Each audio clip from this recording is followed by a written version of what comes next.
Avez-vous déjà l'impression d'avoir épuisé les pépites cinématographiques des années 70? Pensez-y à nouveau, chasseurs de trésors, car ces 13 chefs-d'œuvre négligés sont sur le point de bouleverser votre amour du cinéma de manière spectaculaire. Attrapez votre popcorn, préparez les aigus des vinyles et rejoignez-moi pour piller la voûte des plus grandes merveilles sans Oscar de la décennie. Harold et Maude, 1971.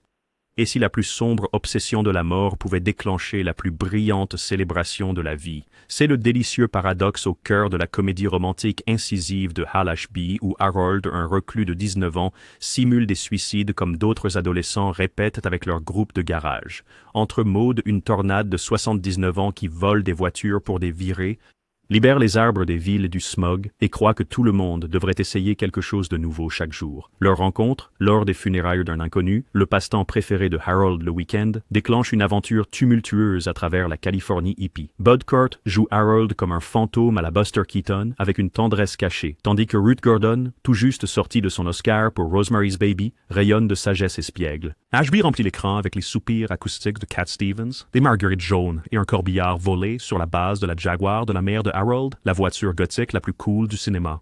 Réalisé avec un budget modeste de 1 200 000 $ et sorti discrètement au cinéma à la fin de l'année 71, le film n'a guère récupéré la moitié de son budget. Les critiques ont dédaigné sa romance de mai-décembre tabou et son humour noir, et l'Académie l'a ignoré. Mais les projections de minuit dans les universités ont transformé l'échec en un rite de passage. La bande-son mélancolique de Cat Stevens est devenue une mixtape générationnelle et le sourire félin de Gordon a inspiré le cosplay bien avant que le mot n'existe. Fait amusant, le décorateur Michael Hauer a fouillé dans des casses pour construire la combinaison Jaguar-Corbillard noir mat de Harold, câblant des crânes chromés sur le radiateur, et repeindre le support de cercueil après chaque poursuite avec des ailes pliées. Un demi-siècle plus tard, la Bibliothèque du Congrès a préservé Harold et Maude comme un trésor national, et des cinéastes de Wes Anderson à Taika Waititi citent sa marche sur le fil du rasoir tonal comme un évangile. Pourtant, elle n'a toujours pas décroché une seule statuette dorée. Alors, aventuriers du cinéma, êtes-vous prêts à poursuivre la joie à travers les cimetières et à rire au nez de la société bien pensante? Continuez à laisser vos commentaires, et préparez-vous, car notre prochain choix plonge encore plus profondément dans l'inconnu cosmique. Et voici un petit scoop. Le mash-up Jaguar-Corbillard utilisé sur le tournage continue de faire le tour des salons automobiles américains aujourd'hui, attirant plus de monde que les supercars modernes. Solaris 1772.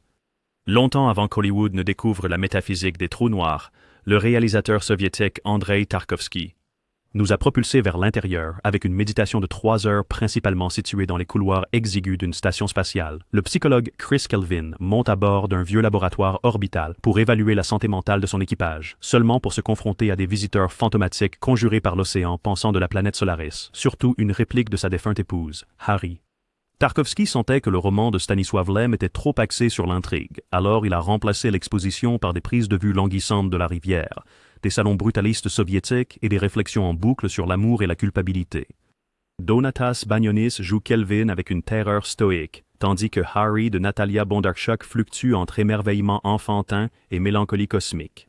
Le chemin du film vers la pellicule fut une odyssée. Mosfilm a envoyé Tarkovsky au Japon pour s'inspirer de la ville du futur, ce qui a donné naissance à cette séquence hypnotique de l'autoroute de Tokyo filmée de manière clandestine depuis une camionnette sans permis.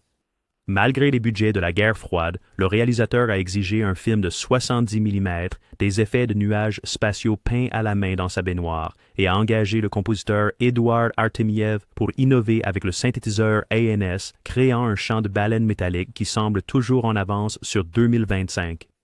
Le coût final a grimpé à 1 million de roubles soviétiques, astronomique pour un film d'art et d'essai, et Tarkovsky a affronté les censeurs qui l'accusaient d'être un regard nombriliste occidental. Cannes 72 a décerné à Solaris le grand prix spécial du jury, mais les votants des Oscars l'ont classé en film en langue étrangère avant de l'ignorer, peut-être intimidés par ses silences méditatifs. À l'Ouest, les critiques étaient divisées. Pauline Kael l'a qualifié de « cathédrale de science-fiction », tandis que d'autres murmuraient « somnolent ». Au fil des décennies, des réalisateurs comme Soderbergh, Cuarón et Villeneuve ont emprunté son ADN pour leur propre méditation cosmique. Les restaurations en Blu-ray révèlent des gouttelettes d'eau suspendues qui semblent défier la gravité. En réalité des balles de ping-pong vaporisées de vodka sur du fil de pêche, une astuce de labo maison de Tarkovsky. Vous vous sentez déjà en apesanteur? Attachez votre ceinture métaphorique, cliquez sur s'abonner et préparez-vous à explorer. d'un isolement cosmique à un enfer d'horreur populaire. Notre prochain film allume l'effigie en osier. Trivia. Tarkovsky a tapissé les casques des combinaisons spatiales de fourrure irritante et a vaporisé les visières, obligeant les acteurs à cligner des yeux constamment dans un inconfort authentique. The Wicker Man, 1973. Prenez votre hymnaire et une torche, car la comédie musicale d'horreur folklorique de Robin Hardy est en partie faite des récoltes et en partie polar. Le sergent Neil Howie, droit et rigide, Edward Woodward, atterrit sur la lointaine île de Summeries en Écosse, à la recherche d'une fille disparue, pour découvrir que les habitants célèbrent des mâts de mai, des rites de fertilité et des copulations très publiques. Christopher Lee, déterminé à se débarrasser de sa cape de Dracula, a renoncé à ses honoraires et a laissé pousser sa crinière pour jouer Lord Summerisle, un aristocrate païen dont l'éloquence veloutée pourrait faire fondre les bancs d'église. Le scénario d'Anthony Shaffer mêle rituels celtiques, chants d'écolières et chansons corporelles dans une intrigue policière où la piste des indices sont la fleur de pommier et le sacrifice humain. Tournée avec un budget inférieur à 500 000 $, la production a économisé chaque centime. L'équipe a utilisé de vrais villageois comme figurants, a emprunté un décor de port délabré d'une publicité d'assurance et a teint les arbres avec de la peinture en spray pour simuler le printemps car ils ont filmé en octobre glacial. Le compositeur Paul Giovanni a écrit des ballades folkloriques comme Willow Song, interprétées sur le plateau avec des luths en direct, offrant une musique diégétique étrangement entraînante. Quand le studio British Lion a changé de propriétaire, les nouveaux dirigeants ont coupé 20 minutes et couplé le film avec Don't Look Now sur une affiche double, l'enterrant vivant. À sa sortie, de nombreux critiques britanniques murmuraient « blasphématoire » et la version montée a coulé plus vite qu'une barque naufragée. Mais les universités américaines, avides de curiosité contre-culturelle, ont réservé des bobines de 16 mm dans des créneaux de minuit, et le bouche à oreille a attisé un culte assez grand pour brûler une effigie géante. Aujourd'hui, le négatif non coupé est toujours manquant. Les copies de travail récupérées ont dû être passées au four pour enlever l'humidité avant d'être numérisées. Le réalisateur Ari Aster l'appelle le Mont Olympe de l'horreur folklorique. Iron Maiden a samplé des dialogues et des intros de concerts, et le choc final fait encore souffler de stupéfaction comme des torches allumées découvertes à l'intérieur. Prêt à danser autour du mât de mai, amis? Appuyez sur j'aime, car notre pèlerinage cinématographique se rue maintenant dans les caniveaux néons de New York, où les saints et les pécheurs de Scorsese s'affrontent sous des lumières rouges sang. Mean Streets, 1973. Bien avant que Goodfellas ne tranche l'ail avec un rasoir, le film fondateur de Martin Scorsese a fusionné la culpabilité catholique, l'assurance rock'n'roll et la violence de rue en une aria urbaine dynamique. Charlie, Harvey Keitel, aspire à gravir les échelons de la mafia de son oncle tout en supportant la pénitence pour chaque péché véniel. Johnny Boy, Robert De Niro, doit de l'argent à Too Little Italy, mais se pavane comme des feux d'artifice sur un banc d'église. Scorsese, traînant une caméra éclair de 16 mm à la main, a filmé dans des bars miteux qu'il fréquentait enfant, organisant des bagarres entre locaux qui rejouaient volontiers des rancunes de quartier. Le résultat est un cinéma qui sent la marinara, la sueur et la culpabilité brûlante. Le budget de production, 500 000 $, rassemblé par Warner Brothers après que Roger Corman soit passé, a à peine couvert le coût de la pellicule. Scorsese a dépensé 7 500 $ pour obtenir les droits de 2 chansons des Rolling Stones, consacrant à lui seul un dixième du budget musical à Jumpin' Jack Flash. Il la jouait à plein volume sur le plateau pour que De Niro puisse bouger en rythme, puis a réenregistré les dialogues avec de l'ADR. Le directeur de la photographie Kent Wakeford a monté la caméra sur des patins à roulettes à moitié cassés pour des plans subjectifs ivres, car un Steadicam n'avait pas encore été inventé. La plupart des figurants étaient le vrai dur du quartier payé en bière, et une bagarre dans un bar s'est terminée avec un objectif fissuré, mais Scorsese a gardé la prise. Présenté en première au Festival du film de New York en 1973, Mean Streets a reçu des applaudissements enthousiastes et une ovation debout de Pauline Kael, qui a proclamé Scorsese un D.W. Griffith des coins de rue. Pourtant, les votants de l'Académie ont été rebutés par son langage grossier et son style brut à la caméra à main, ne lui accordant aucune nomination. Aujourd'hui, Quentin Tarantino le projette pour les nouveaux employés de son vidéoclub devenu Cinéma Technique. Barry Jenkins cite sa palette de couleurs lorsqu'il enseigne des ateliers de cinéma. Même son éclairage rouge de bar reste un mème parmi les directeurs de la photographie qu'il appelle la sauce Scorsese. Vous voulez plus de turbulences urbaines? Abonnez-vous, car les prairies vous appellent. Les amoureux hors la loi rêveurs de Malick vous attendent dans notre prochaine perle hypnotique. Anecdote à raconter lors de votre prochain brunch cinéphile. La mère de Scorsese, Catherine, a elle-même cuisiné les spaghettis à l'écran, puis a improvisé l'admonestation désormais iconique. On ne parle pas contre Charlie, c'est la famille. Tandis que la caméra continuait à tourner, scellant sa place dans l'éternité des mamans de cinéma, tout cela pour le prix de 3 sacs d'épicerie. Tags, Badlands, 1973. Si la poésie pouvait prendre un fusil, elle ressemblerait au début de Terrence Malick. Un road movie de prairie, baigné dans les roses du coucher de soleil et la fumée funèbre. Kit Carruthers, Martin Sheen, un chiffonnier à la James Dean, séduit la lycéenne naïve Holly, Sissy Spacek, avant de l'entraîner dans une série de meurtres à travers le Dakota du Sud des années 1950 et Montana. Malick, ancien étudiant en philosophie, a écrit la voix off dans le ton étonnamment plat du journal de Holly, faisant ressentir le carnage comme des potins d'après-école. L'histoire fait écho aux meurtriers réels Charles Starkweather et Carol Ann Fugate, mais Malick remplace le gore par une révérence feutrée, laissant le vent de la prairie commenter le péché. Tourné pour un budget incroyablement bas de 300 000 $ recueillis auprès d'investisseurs industriels, Badlands a transformé la désolation en valeur de production. Les silos à grains abandonnés sont devenus des caches, les torchères des champs pétrolifères illuminaient les cieux nocturnes, et une tour en flammes construite avec du bois de récupération des magasins d'occasion créait l'infernal orange inquiétant du film. Malick a renvoyé tout son département artistique en cours de route, choisissant de disperser personnellement des capsules de sang et des feuilles pour chaque tableau. L'éditeur Billy Weber se souvient de Malick conduisant une camionnette pleine de bobines développées jusqu'au studio Plymouth Rock parce que FedEx semblait trop impersonnel. Présenté en première au Festival du film de New York de 1973, le film a stupéfié les critiques, mais a disparu. Rapidement, éclipsé par des productions de studio plus tape à l'œil. Le buzz autour des Oscars ne s'est jamais matérialisé, mais son influence est immense. Quentin Tarantino a repris des échanges lyriques entiers pour True Romance. Bruce Springsteen a nommé 2 chansons d'après lui. Même Wall-E de Pixar emprunte Gassenhauer de Carl Orff. Le marimba récurrent. Thème. La restauration révèle des détails cachés comme des papillons de nuit voltants que Malick aurait libérés pour être témoin de la tragédie. Toujours avec moi. Nomade? Éclatez ce j'aime, car notre prochain thriller sur les écoutes plonge profondément dans l'état de surveillance américain. Coppola est sur le point de découvrir vos secrets. Petit bonus, les producteurs voulaient à l'origine que Sheen porte une veste en cuir, mais Malick a insisté pour une chemise en denim délavé pour qu'il se fonde visuellement dans les plaines poussiéreuses, alors Sheen a dormi dedans pendant 1 semaine pour une authenticité saleté. Plus tard, pour la garde-robe, il l'a verni avec un spray anti-moustique improvisé. The Conversation, 1974. Entre les épopées de la famille Corleone, Francis Ford Coppola a réduit sa toile à un homme hanté, créant un thriller où le silence est le plus audible. Crier. Harry Cole, de Gene Hackman, un expert en surveillance en imperméable, croit en 2 choses. Rester anonyme et ne jamais s'impliquer. Lorsqu'une écoute téléphonique routinière d'un jeune couple révèle une phrase énigmatique, « Il nous tuerait s'il en avait l'occasion », les barrières morales de Harry sautent, le plongeant dans une spirale de solos de saxophone, de bandes déchirées et de culpabilité catholique. La longue prise d'ouverture au téléobjectif sur Union Square à San Francisco est un ballet voyeuriste, vous rappelant que quelqu'un est toujours « écoute ». Coppola a filmé à Union Square en utilisant 12 micros cachés et des objectifs téléphoto, capturant de vrais passants qui ignoraient qu'ils étaient des figurants. Le design sonore révolutionnaire de Walter Murch superpose plusieurs prises à différentes distances, créant un Rubik's Cube sonore que le film graduellement résout. Avec un budget de 1 600 000 $, il a dépensé plus d'argent en post-production audio qu'en caméra. Équipement.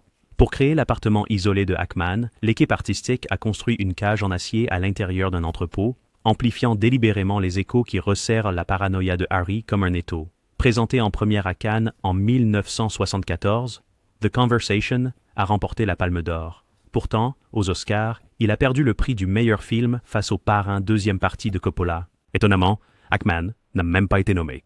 En 1975, lorsque la nouvelle a éclaté que les plombiers du président Nixon avaient mis sur écoute des rivaux politiques, les journalistes ont surnommé le scandale tout droit sorti de Harry Cole. Les réalisateurs modernes, de David Fincher à Chloé Zhao, Lux a retenu, et les monteurs sont étudiant encore la manipulation du sifflement par Murch. Les récentes restaurations en 4K révèlent un grain bleu coquille d'œuf qui vous fait sentir piégé dans un magnétisme Bond. Le signal est-il toujours d'une clarté cristalline? Si vous aimez ce groove paranoïaque, restez à l'écoute. Notre prochaine sélection dévale les rails de fer avec Des détournements, numéro 1, 2, 3. et chaque siège est occupé. Trivia. Hackman a gardé l'imperméable en plastique transparent après le tournage et le portait parfois autour de Los Angeles. Un demandeur d'autographe effrayé l'a qualifié de ciré le plus menaçant de l'histoire du cinéma. Il est maintenant encadré dans le bureau de Coppola à Napa. Les Pirates du métro, 1974. Une prise d'otage dans un métro peut-elle?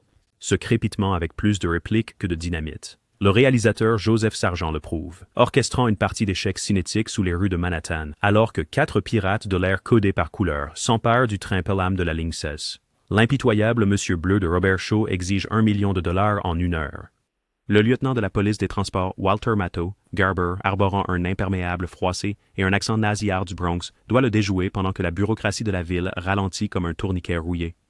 Le scénariste Peter Stone adapte le roman de John Goodey avec une ironie mordante, transformant le chaos municipal en timing de comédie stand-up. Le réalisme guerrier du film découle de mois de négociations avec la MTA, qui craignait d'inspirer des imitateurs. Les équipes ont filmé durant les périodes creuses de 1 heure du matin, escortées par des policiers de transit armés.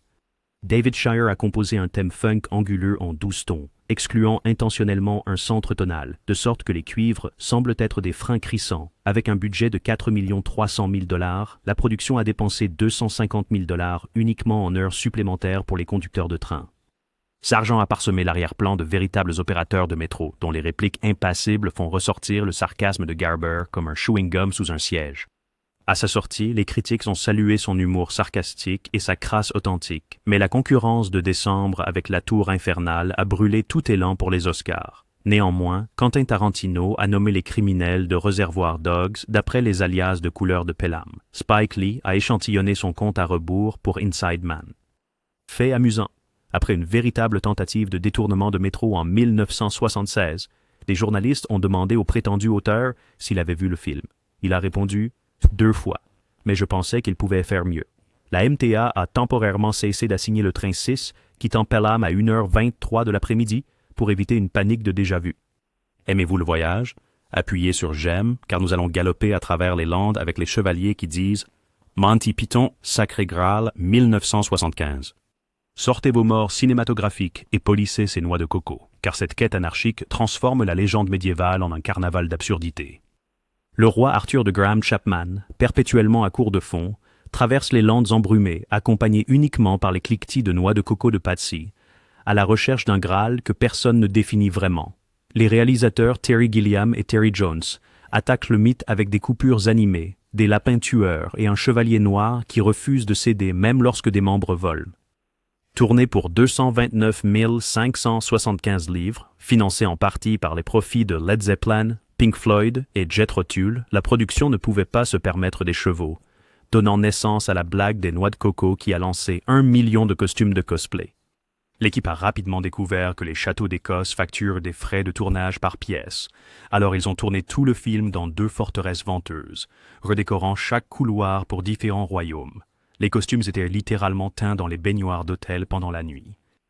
Le directeur de la photographie, Terry Bedford, a utilisé des machines à brouillard et des filtres ND pour dissimuler les décors irréguliers, créant involontairement la palette de contes de fées nuageuses du film. Lorsqu'une épidémie de piétins immobilisa les figurants, les comédiens ont bourré les coiffes de côtes de maille avec de la fourrure de lapin pour s'isoler et ont couru quand même.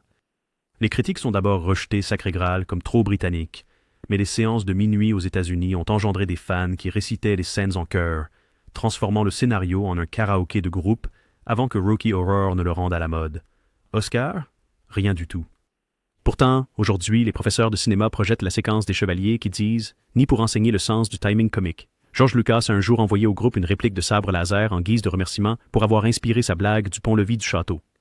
Fait amusant, la fin originale de l'équipe impliquait une explosion de gaz moderne abandonnée pour des raisons de budget, mais réutilisée comme un raid de police qui brise le 4e mur. Prêt à traverser le pont de la mort? Commentez « ni » ci-dessous et gardez ce bouton d'abonnement allumé, car le cauchemar dans la jungle de Friedkin fait rugir ses moteurs à nitroglycérine juste devant.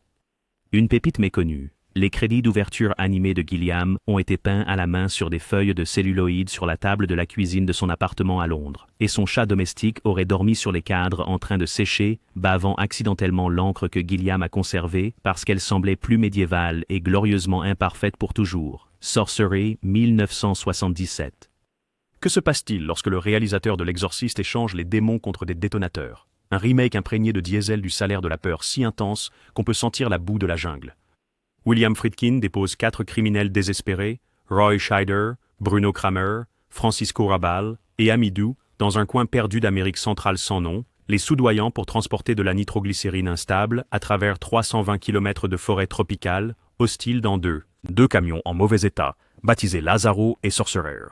Chaque nid de poule pouvait les vaporiser. Chaque barrage routier des rebelles pouvait les perforer. La pluie tombe comme des aiguilles d'acier. Friedkin a exploré plus d'une douzaine de pays avant de se fixer sur la République dominicaine et Veracruz, où des pluies records ont transformé les plateaux en marécages, faisant passer le budget de 12 millions de dollars à 22 millions de dollars. La scène infâme du pont suspendu utilisait un dispositif hydraulique sur mesure, au-dessus d'une véritable rivière en crue. Des membres de l'équipe ont failli se noyer lorsque la plateforme a glissé. Friedkin a insisté pour utiliser de la dynamite réelle pour les explosions du pont, ignorant les supplications du studio pour des miniatures. La bande-son synthétique de Tangerine Dream, enregistrée dans une église allemande, vibre comme des ailes de moustique contre vos tempes. Sorti le 24 juin 1977, un mois après Star Wars, le film a été écrasé au box-office, rapportant la modique somme de 9 millions de dollars. Nomination aux Oscars, 0. Pourtant, les critiques modernes le saluent comme le chef-d'œuvre de Friedkin. Christopher Nolan le projette en privé pour le directeur de la photographie Hoyt van Hoytema avant chaque nouveau projet. En 2014, une restauration en 4K a été présentée en première à Venise sous des applaudissements tonitruants. Anecdote amusante, le titre du film a déconcerté le public qui s'attendait à une horreur surnaturelle. Friedkin a affirmé qu'il l'avait choisi parce que le moteur du camion sonnait comme un sorcier essayant de obtenir « Sentez-vous ce tremblement de moteur dans vos os? Accrochez-vous, car le cauchemar industriel de Lynch arrive, et les pleurs du bébé résonnent encore à minuit. » Les cinémas. Bonus trivia, Friedkin a embauché des guerrilleros locaux comme sécurité armée, puis en a engagé certains comme rebelles. La légende raconte qu'un différend de restauration a conduit à une fusillade à blanc qui a retardé le tournage, mais qui n'a jamais été mentionné dans les rapports d'assurance. Parler de décor immersif. Eraserhead, 1977. Bienvenue dans la berceuse la plus furieuse jamais enregistrée sur pellicule. Le premier film de David Lynch combine un bourdonnement industriel, un humour noir et une angoisse parentale en un cauchemar extrait de l'inconscient collectif. Henry Spencer de Jack Nance, arborant une coiffure défiant la gravité et un costume trop serré, parcourt un désert étouffé par le smog, le dîner de famille de son rendez-vous avec des poulets mutants, et surtout, sa progéniture emmaillotée hurlante, dont l'anatomie défie l'explication. Lynch a filmé pendant 5 ans sur les plateaux de l'American Film Institute, finançant les nuits avec une tournée de distribution de journaux et peignant des appartements le jour. Le tournage est devenu connu comme le plus long film étudiant dans Histoire. Créer le film était un exercice de débrouillardise surréaliste. Lynch et le directeur de la photographie Frederick Helms dormèrent dans l'écurie abandonnée qui servait de logement à Henry. Appartement, chassant les pigeons entre les prises. Les accessoires ont été construits à partir de moules dentaires, de fœtus d'agneau et de pièces de radiateurs récupérées dans les décharges de Los Angeles. Le concepteur sonore Alan Splatt a enregistré des climatiseurs défectueux, les a inversés, puis a bouclé des balançoires rouillés pour créer l'ambiance sonore oppressante du film. Brouillard. Le coût cumulé, 100 000 $ pour l'essentiel en pellicule noir et blanc et en facture d'électricité pour maintenir les lumières allumées. Du jour au lendemain, présenté en avant-première au Filmex 77, Eraserhead a été hué par certains, qui ont exigé des remboursements. Pourtant, les spectateurs des séances de minuit à New York et San Francisco faisaient la queue autour des pâtés de maison, citant la berceuse de la dame dans le radiateur. Au paradis, tout va bien? Comme un mantra. L'Académie l'a complètement ignoré, mais Stanley Kubrick l'aurait projeté pour les acteurs de The Shining pour donner le ton. Un scan 4K de 2020 a révélé des graffitis cachés lisant Lynch Lives derrière un tuyau à vapeur, probablement gravé par un membre de l'équipe en 76. Moment amusant en coulisses. La blague préférée de Lynch sur le plateau consistait à glisser du maïs à la crème dans les repas de l'équipe, puis à chuchoter « Bébé veut manger », faisant fuir tout le monde de la table de service. Des décennies plus tard, il a admis que la farce l'avait aidé à affiner l'ambiance nauséeuse du film. Humour. Pas étonnant que le plateau sentait le carburant de cauchemar et la nostalgie de cafétéria combinée. L'aube des morts vivants, 1978. Quand il n'y a plus de place en enfer, les morts marcheront dans le centre commercial. La suite de George A. Romero à Night of the Living Dead passe de la ferme rurale à la cathédrale consumériste. Le Monroeville Mall à l'extérieur. Pittsburgh.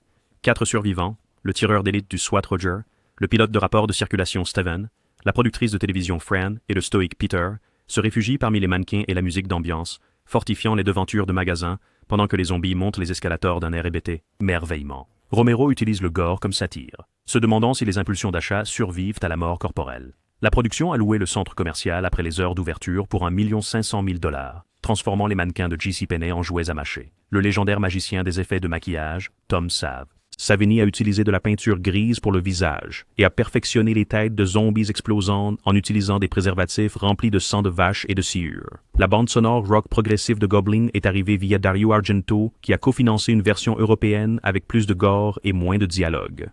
Un gang de vrais motards, Hurley a improvisé en écrasant des assiettes à tarte sur des visages de morts vivants, se fracturant les doigts mais gonflant l'authenticité. Sorti sans classification aux États-Unis pour éviter les coupes, le film a englouti $55 millions dans le monde entier, un retour étonnant de 40 fois l'investissement. Pourtant, les votants des Oscars ont ignoré ses entrailles. Les chercheurs modernes dissèquent son commentaire sur l'excès américain. En 2023, le Smithsonian a acquis le torse en latex mousse de Savini pour le préserver.